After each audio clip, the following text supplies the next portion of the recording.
Okay, these were better a second ago. I don't know if y'all can still see them, but this is some crap. This is some early Sunday morning stuff that I get up to look at when I come out here to enjoy my morning.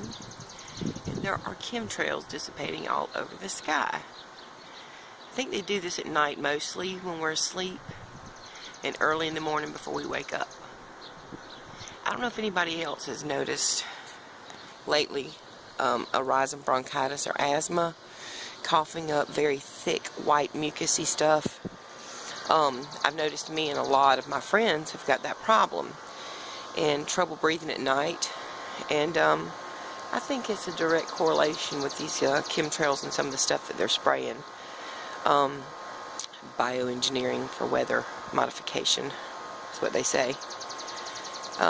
They're spraying aluminum in the atmosphere, which is kind of a little alarming, because if you know what happens when you put nuclear radioactivity with aluminum, what happens when you put aluminum in your microwave?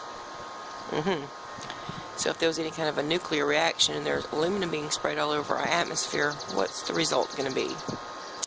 Just a little bit of food for thought for Sunday morning. This is just really crazy. I mean, these are not normal cloud patterns, as you can see. They're just crisscrossed across the sky. People look up and start paying attention.